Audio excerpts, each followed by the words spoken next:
में भी विशेष जाति का बता दिया गया है।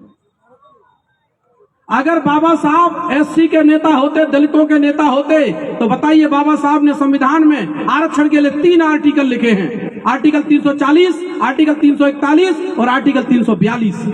तो सबसे पहले आरक्षण वो किसको देते? दादाजी, उदाहरण के लिए भैया, आपके पास जो संपत्ति है आप किसको देंगे? अपने बच्चों को कि पड़ोसी के बच्चों को? अपने बच्चों। तो बाबा साहब अगर अपना एससी को मानते तो सबसे पहले आरक्षण किसको देते? लेकिन बाबा साहब का आर्टिकल 340 जो पहले नंबर पर लिखा गया, उसमें लिखा कि ओबीसी के लोग, पिछड़ा वर्ग के लोग, जितनी इनकी संख्या है उतना उनको रिजर्वेशन दिया जाना चाहिए। ये बात हमने अभी तक अपने पिछड़ा वर्ग के भाइयों को समझा ही नहीं पाई कि बाबा साहब ने पहली कलम आरक्षण के लिए चलाई है तो वो दलितों के लिए नहीं चलाई, एससी के लोगों के लिए नहीं चलाई, वो किसके लिए चलाई है? वो पिछड़ा वर्ग के लोगों के लिए चलाई है। क्यों चलाई है? क्योंकि आरक्षण की शुरुआत छत्रपति साहू जी महाराज ने की थी, और साहू जी महाराज और सयाजीराव गायकवाड़ महाराज, ये दोनों का कर्ज था बाबा साहब के ऊपर, क्योंकि बाबा साहब को पढ़ने उन्होंने ही भेजा था, तो उन्होंने अपनी कलम से अपने महापुरुषों का कर्ज चुकाने का काम किया। और जब बाबा साहब ने कर्ज चुकाने का काम किया तो बाबा साहब के विरोध में किसको खड़ा किया गया? आप समझिए दुश्मन के षड्यंत्र को। साहू जी महाराज कौन थे? कुर्मी समाज के व्यक्ति, जिसको हम पटेल समाज कहते हैं। लेकिन बाबा साहब जब आरक्षण की शुरुआत कर रहे थे, देने की बात कर रहे थे, तो 2 देश में नेता थे उस समय पर, मोहनदास करमचंद गांधी और पंडित जवाहरलाल नेहरू। इन दोनों लोगों ने कहा कि अगर अम्बेडकर ने पिछड़ा वर्ग के लोगों को आरक्षण दे दिया और एससी एसटी के लोगों को आरक्षण मिल गया, तो ये लोग मिलकर इस देश पर हुकूमत चलाएंगे, इस देश पर शासन चलाएंगे। तो कैसे भी करके इनमें फूट डाली जानी चाहिए। तो तैयार किसको किया? जिस जाति के महापुरुष ने, हमारे राजा ने आरक्षण की शुरुआत की थी, उसी समाज के एक व्यक्ति को तैयार किया, जिनका नाम था सरदार वल्लभ भाई पटेल।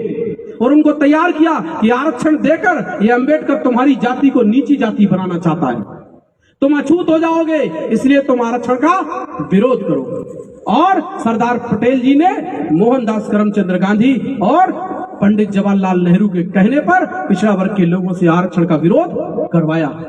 लेकिन बाबा साहब बहुत बुद्धिमान थे, उन्होंने कहा कि आज नहीं तो कल मेरे पिछड़ा वर्ग के भाइयों को जब ये पता लग जाएगा कि आरक्षण कितना जरूरी है, समाज का प्रतिनिधित्व कितना जरूरी है, तो वो कहेंगे कि पढ़ने के लिए पैसा तो हमारे राजाओं से ले लिया, और आरक्षण की बात आई तो एससी के लोगों को देकर चले गए।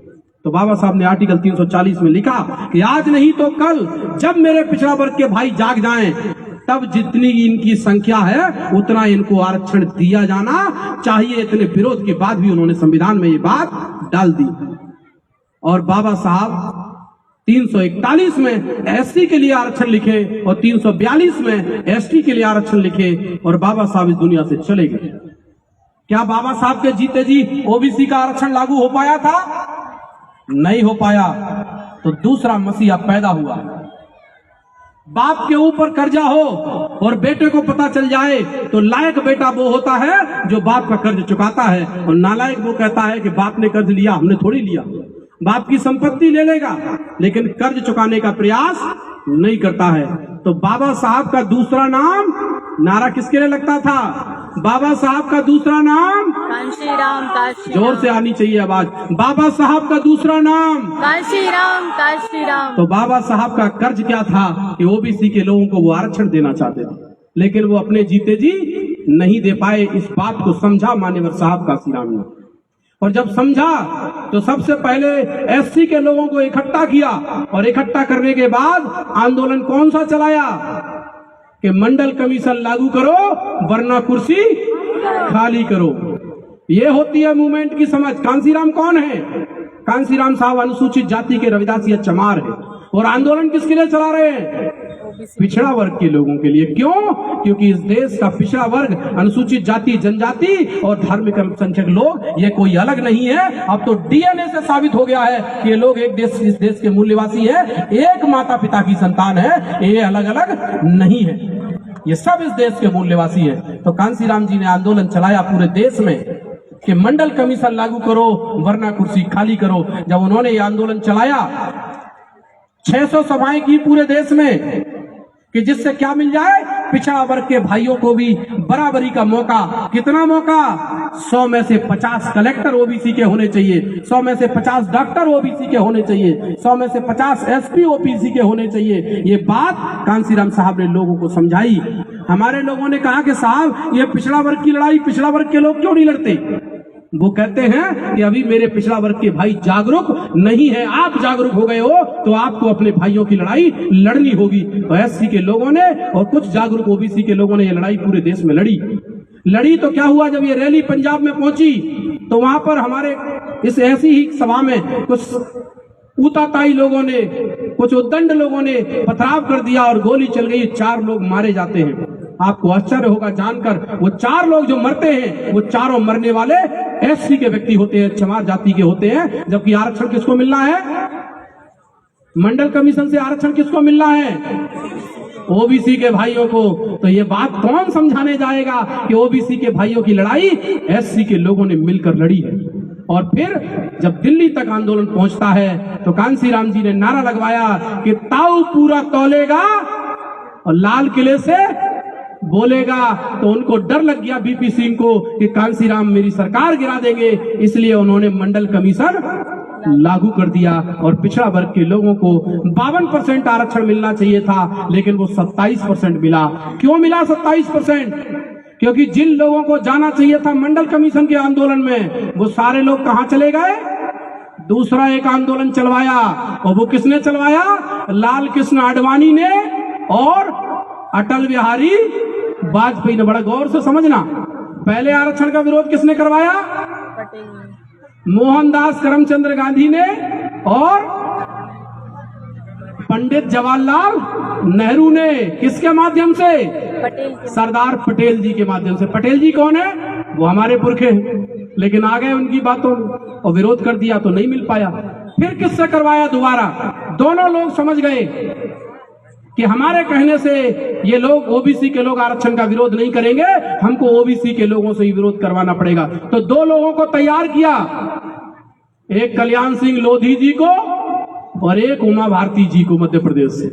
और दोनों से कहा कि एक नया आंदोलन चलाओ। बोले कौन सा आंदोलन चलाएं? कि बोले कांसीराम तुमको सबको चमार कोरी भंगी बनाए देता है आरक्षण देकर, तुम लोग आरक्षण का विरोध करो। और एक नया आंदोलन जन्म दे दिया उन्होंने, उसका नाम था कमंडल का आंदोलन। और लोगों ने नारा दिया कि रामलला हम आएंगे और मंदिर वही बनाएंगे। तो जो पिछड़ा वर्ग के भाइयों को मंडल कमीशन में जाना चाहिए था, जिससे उनके भाई 50 डॉक्टर बनते, 50 कलेक्टर बनते, 50 एसपी बनते, वो कहां चले गए? सबके सब वो चले गए कमंडल के आंदोलन में।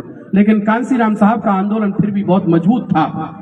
शरद यादव जी ने, लालू यादव जी ने, बहुत सारे उस समय के लीडर थे, उन लोगों ने, पिछावर कर्पूरी ठाकुर जी ने सहयोग किया तो मंडल कमीशन लागू हुआ। लेकिन कितना हुआ? 27%। तो 27% नौकरियां ओबीसी के लोगों को और 22.5% नौकरियां एससी एसटी के लोगों को मिल रही थी। सरकार ने कहा कि अगर 49% लोग इनके नौकरियों में आते रहे तो हम इनको गुलाम नहीं बना पाएंगे। तो नौकरियां तो संविधान के रहते हुए हम खत्म नहीं कर सकते, लेकिन क्या कर सकते हैं? जिन सरकारी विभागों में नौकरियां लगती हैं उन सारे सरकारी विभागों को हम बेचकर प्राइवेट कर सकते हैं। तो आज उन्होंने 98% प्राइवेटीकरण कर दिया है। तो आप गौर से सोचिए इस बात को, जब सारे विभाग प्राइवेट हो जाएंगे तो आपके बच्चों को नौकरियां कहां मिलेगी? नहीं मिलेगी। अब तीसरी बात आती है कि हमारे लोगों का क्या होगा? या तो बिजनेस होना चाहिए। तो हमारे लोग गुजरात में तो थोड़े बहुत लोग बिजनेस में हैं भी, लेकिन गुजरात के अलावा आप कहीं भी चले जाएं, हमारे लोगों के बड़े कारखाने, बड़ी फैक्ट्रियां, बड़ी कंपनियां, कोई बड़ा बिजनेस नहीं है। तो आप सोच कर देखिए, जमीनें है नहीं समाज पे, नौकरियां लगने वाली नहीं और बिजनेस आप पे है नहीं, ले देकर आप मजदूरी पर जिंदा है मेरा समाज। और ये मैं नहीं कह रहा हूं, ये सरकार का आंकड़ा कहता है 2020 का कि 70% एससी एसटी ओबीसी के लोग ऐसे हैं जिनके पास रहने के लिए सिर के ऊपर छत नहीं है। आप सोच कर देखिए वो लोग कैसे जीवन जिएंगे। ये सरकार कहती है कि हम 80 करोड़ लोगों को क्या बांटते हैं? 5 किलो अनाज बांटते हैं, यानी कि